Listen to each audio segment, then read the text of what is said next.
Is it appropriate to be signing free agents and then talking about these free agents as if it's a life or death matter when there are actual life or death matters going on in the United States? I'm not quite sure. A pandemic is sweeping the nation, the economy not doing too well, but I'm just going to do what I do. I'm not in charge. I'm doing my part, staying in my apartment and recording this podcast, the Good Old Football Podcast. Thank you for joining me. My name is Matt Edwards. Good to be back after a few weeks off. Went out to Arizona, saw the Grand Canyon, did some hiking, drove right past Arizona State, and I thought, oh, that's why Marvin Lewis isn't trying too hard to get back into the NFL. He's living well out here in the desert. The dude lives inside a postcard.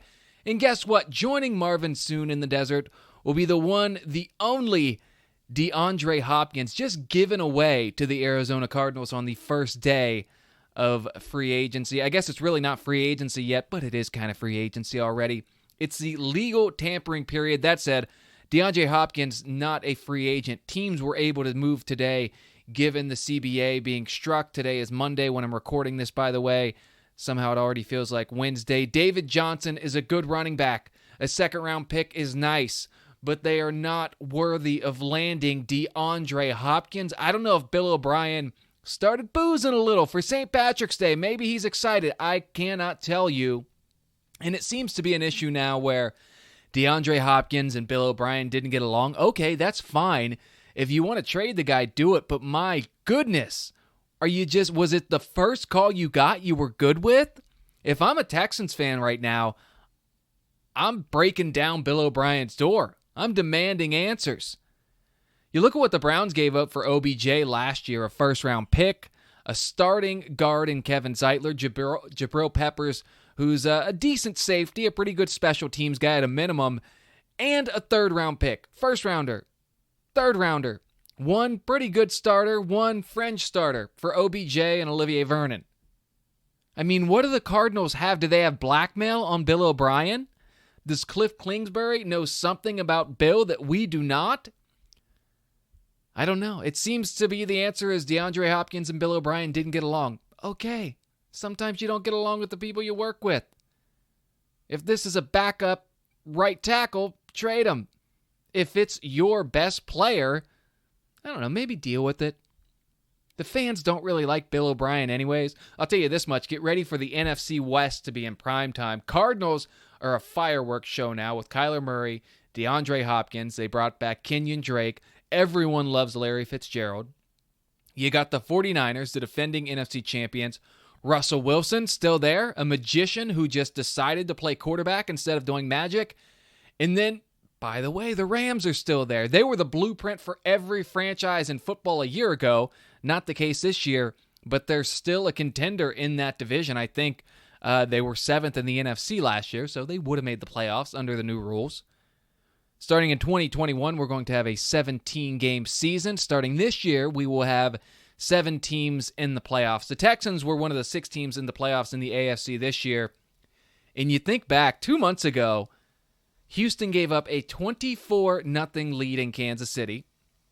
24-0 they were up. Had you won that game, they would have been hosting the AFC Championship. Obviously, you did not. Now here we are, 9 weeks later, you trade away the best player on your team for, David Johnson, who's a fine running back, but an average running back at this point, right? I mean, no top-tier running back is as valuable as a top-tier receiver. We've seen that. Offensive lines can make great running backs. No one but a great receiver makes a great receiver.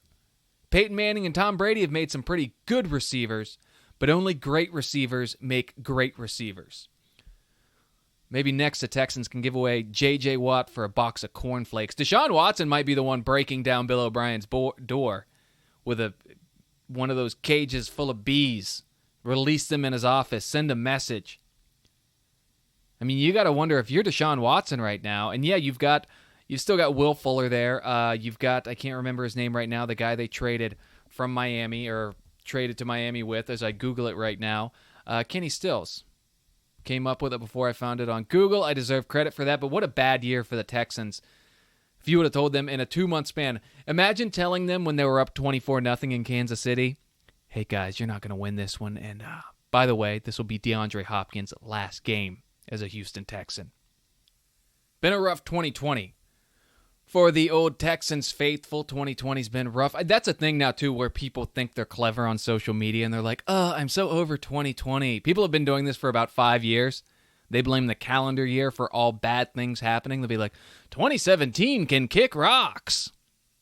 2016, can we be done yet? It's very clever and original, guys. Keep doing that.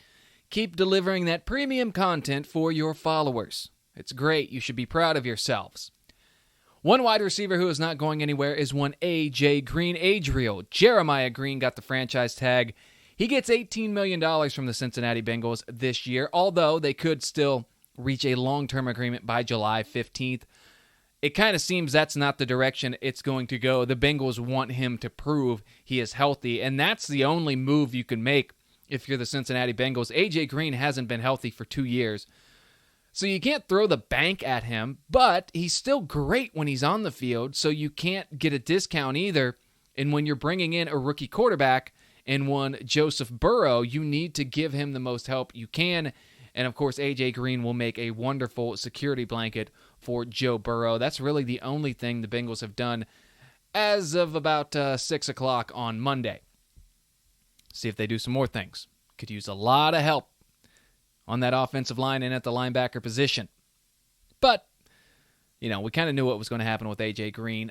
We will not see Joe Burrow get paddled out in front of the Bellagio in Las Vegas on draft night. The NFL Draft's big public showing has been canceled. The draft itself still scheduled for April 23rd through the 25th, but it does not appear it's going to be happening in Las Vegas due to apparently there's some sort of health hazard going on. I haven't looked into it too much, but they don't want people out and about. The coronavirus. It has brought out the worst of people on the internet. Maybe in real life. I'm seeing the pictures. The pictures are coming about on Twitter as of Monday afternoon of spring break kids in Florida just flooding the beaches, just hanging out all over each other. Kids from all over the East Coast and Midwest going down to Miami and Fort Lauderdale, and, let's all get together, cram in the bars, cram together on the beaches, and then go spread out throughout the country. We've got the next 3 weeks off school. Let's hang out at Grandma's house for a while. What a bunch of idiots that are hanging out down there right now. And it has brought out the worst of people. I do think most people now are getting it, and I don't know. I'm not a doctor. But there was this kid I went to high school with who posted on Facebook. Facebook should be illegal during these times, by the way. But this kid said, that the coronavirus is stupid and the media is overblowing it. This is someone I know from high school who was a grade ahead of me 1 year, and then the same grade the next is me. And these are the people telling the Ivy League educated doctors they should be able to go to Applebee's tonight. They aren't afraid of anything. Doctors are like, hey man, if you go out to the bar, you might not have symptoms and still be sick, even if you don't feel sick. But if you get an old person sick because you're sick, it could be the end for them. And kids 2 years out of college who work at a startup are like, nah, I don't think so. I actually took a health class in undergrad, so I think I'm good.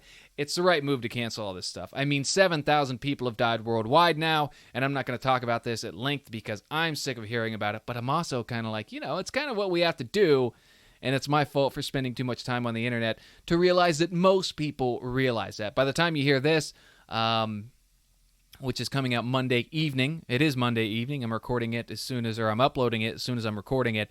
But I mean, the death toll, I'm sure by Tuesday, will go over 100 in the United States. It's at 70 right now. It is an awful situation. So sorry, Derek, if you can't go out for a couple weeks to get your 2 for $20 all-you-can-dine chicken strip basket at your favorite chain restaurant. Tom Brady traveled to Costa Rica last week, apparently. We saw that this morning. Now he is back and fielding offers. The coronavirus is not in the NFC East, so TB12 need not worry about contracting it as he travels. I wonder if he has a private jet. Yeah, he's got to. Even if he's not rich enough, between he and his wife, they got the money to make that happen. I think Tom Brady is going to do the same thing LeBron did during LeBron's second stint in Cleveland. He's a free agent. He's probably telling Bill Belichick, get me some weapons. I'm tired of having a quarterback from Kent State be my top receiver. So get me Amari Cooper. Get me Stephon Diggs, who clearly wants out of Minnesota. Make something happen. And then, if I'm Tom Brady, I'm saying I'll come back. But right now, he's going to be 43 years old in August. He doesn't have all this time left to develop new guys. I mean, sure, he's got N'Keal Harry, the rookie, and maybe N'Keal Harry's a great receiver, but it's not going to be in year 2 or year 3, maybe year 3. Either way, Tom Brady doesn't have time to sit around and find out. He needs someone, a number one guy he knows he can go to right now, whether that's Amari Cooper, Stephon Diggs, I don't know who else is out there. 24 hours ago, most of us had no idea that DeAndre Hopkins was out there. So there are definitely options out there who can make these things happen, who can make Tom Brady feel comfortable enough to come back to New England that he does that. I do think he likes being courted. This is LeBron like that too. When he left for Miami, did LeBron he never went to college, so he never got to do the whole, this college wants me and that college wants me. He never got to do that. He was like, 26, 27 years old before he ever got to be courted by teams and by programs. And Tom Brady's not been able to do that since he was a teenager. Since he chose that school in Ann Arbor, he has not been able to do that. And these are men who, for the first time, are able to play the field. And I'm sure that's fun for them, and they've earned that. Outside of New England, Tampa Bay, and the Los Angeles Chargers, both reportedly going after Brady. If I'm the Chargers, I offer Brady as much as I can. No one pays attention to the Chargers in Los Angeles. You've got a new stadium. The Rams are the darlings there, but they had a down year. You go after Brady, and with 7 teams in the playoffs, you're going to make the playoffs with Tom Brady if you're the Los Angeles Chargers. Now, you're probably not going to get a home game because of Patrick Mahomes. Tom Brady will never admit it, but Patrick Mahomes being in the AFC West plays a role in where Tom Brady goes. Because on paper, if for whatever reason Patrick Mahomes were not this superstar best player in the NFL, the Raiders and Chargers both reportedly have interest. We know the Chargers do. Either of those would make sense for Tom. They've got teams right now that aren't great, but probably outside of the quarterback position. Right there, if not better than New England. Tom starting this production company a la LeBron. Los Angeles, there you go. If not Los Angeles, Las Vegas, a skip, hop, and a jump away. Plus, with his wife, and I think this is something that's blown more out of proportion than it needs to be because, I mean, again, these are people with private jets, can do what they want. But if you're a supermodel, Los Angeles and Las Vegas, 2 of the top places in the country to spend your time, along with New York City and, I don't know, maybe Chicago. I'm not sure on that one. But those, I would think, and Miami would be the other one, but he's not going to Miami. Either way, Las Vegas, Los Angeles, those are undoubtedly 2 of your top 5 destinations. If you're in the supermodeling biz, I kind of say that, but honestly, I don't know. I don't know anything about supermodeling. It just seems that way, right? You guys agree with me. If the Chargers don't get Tom Brady, I think they have to try to go up and get Tua Tagovailoa. The AFC West looks like it's going to be in that unfortunate position most of the AFC East has been in for like the last 15 years since Brady really started to come along there in 2004, 2005, that area. I know he won the Super Bowl in 01 and 03, but those first 3 Super Bowls he won, he was clutch, but it wasn't until like 06, 07 that he really became that guy who was just all the time killing you. Those first few years, he was killing you in the playoffs. He was killing you in the clutch, but he wasn't dissecting and manipulating defenses like he was 5 years into his career, nor are most quarterbacks. I mean, what we're seeing from Mahomes is very rare. However, I'm getting way off track there. AFC West looks like it's going to be in the same spot the AFC East has been in for the last 15 years. Even if you go 9-7 right now, if you're the Broncos or the Raiders or the Chargers, you go 9-7, 10-6, you're going to have to go on the road in the playoffs because 11-5 feels like the absolute floor for Patrick Mahomes if he plays all 16 games in a season. So is that what Tom Brady wants to do? Spend his last 2 years as a wild card team? I don't know. We should find out. I think It's going to be Wednesday or Thursday, maybe even Friday before we find out, because one of these teams is going to have to make a splash with Amari Cooper or Stephon Diggs. I don't know who else is out there. I should have looked before I started doing the show. But there are certainly other guys out there, if nothing else, as trade partners who would make sense. As I look right now, there's really not a lot of guys out there. I mean, those are the top two guys. You're not going back to Antonio Brown, who has been quiet for the last few weeks. But you got to figure things out. What's the deal with, I punch in here top 10 receivers in free agency. Okay, Amari. Emmanuel Sanders is out there. That would be a nice piece. Could have scored the game-winning touchdown in the Super Bowl. Got a little bit overthrown. But those are the guys.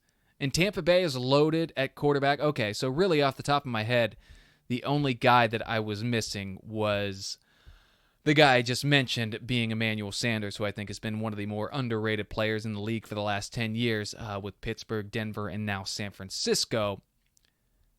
However, that's what it comes down to, is who's going to get Tom Brady the weapons. So we'll see what happens there. Aside from that, Jameis Winston, Andy Dalton, Teddy Bridgewater all out there. I think that Tom Brady domino has to fall first. If Tom stays in New England, Bridgewater probably ends up in either Chicago or Tampa Bay. Wherever he doesn't go, quite possibly where Andy Dalton ends up. Reportedly, the Bears had been looking into both Andy Dalton and Nick Foles. Andy Dalton's contract, of course, much more friendly. Only 1 year left on it for the old Red Rifle, the great Andy Dalton. A little bit of breaking news here on the Good Old Football Podcast. The Cleveland Browns have signed Case Keenum, 3 years, $18 million. He apparently will be Baker Mayfield's backup. He's kind of good enough to push Baker Mayfield a little bit, I guess. I don't know. Baker's the guy in Cleveland, no doubt about that. But they kind of need, a guy to be there with them. Maybe a guy to settle him down a little bit. Case Keenum is a guy who, overcame being first someone who could succeed in the NFL, to then being a nobody in the NFL, to then being an MVP candidate with the Vikings, and then kind of bouncing around. Now he ends up in Cleveland, which is pretty much the spot every journeyman quarterback ends up at officially. I don't know that you can technically be a journeyman quarterback until you've officially played for the Cleveland Browns. If nothing else, Baker should let him take the first snap of one game so he can get on that real long jersey with all the quarterbacks' names on it. That would be nice of him. In addition, the Browns got Jack Conklin today. 3 years on that deal for the right tackle. That's a guy I wanted the Bengals to go out and get because their offensive line sucks. The Browns making moves. They said they would be aggressive in free agency, and they absolutely have been. So they got a backup quarterback. They've got the right tackle. They signed Austin Hooper. I like that signing at the tight end position. And look, he's not a guy who's ever going to be Gronk. He's not going to be Travis Kelce, but he's a solid player. It's going to take some of that pressure off Baker Mayfield. He can catch. He can block. He went to Stanford, so he's not a dummy. I like it. The Browns had a good first day. That said, the Browns have had a lot of good free agency years. They've won the offseason way too many times. So I'll believe the fruits of their labor when I see it. I don't think the Browns will or should trade Odell Beckham Jr. There's speculation about that. I don't know why you would after I mentioned earlier all they gave up. That said, it's Cleveland. Cleveland is a crazy place. It's a wild franchise. I like who they've brought in. I like Andrew Berry, but his boss is still Jimmy Haslam, and regardless of what anyone says, Jimmy Haslam has proven that he values Jimmy Haslam's opinion more than anyone else. The biggest problem for the Browns and the Bengals, they play in the same division as Baltimore and Pittsburgh. Baltimore flipped their second-string tight end for a second-round pick and got Calais Campbell for a fifth-round pick. I don't know what voodoo they're working with, but I mean, Calais Campbell's going to push Bobby Hart over like he's an empty trash can when they play the Bengals twice a year. I don't know, man. The Ravens just always seem to make things happen in free agency. And then they end up as the number one seed, and they've won 2 Super Bowls since leaving Cleveland. Not to, bring that up. I'm not happy about it either. Didn't mean to have a little bit of a Boston accent there. Don't know what's going on. Haven't done this for about 3 weeks.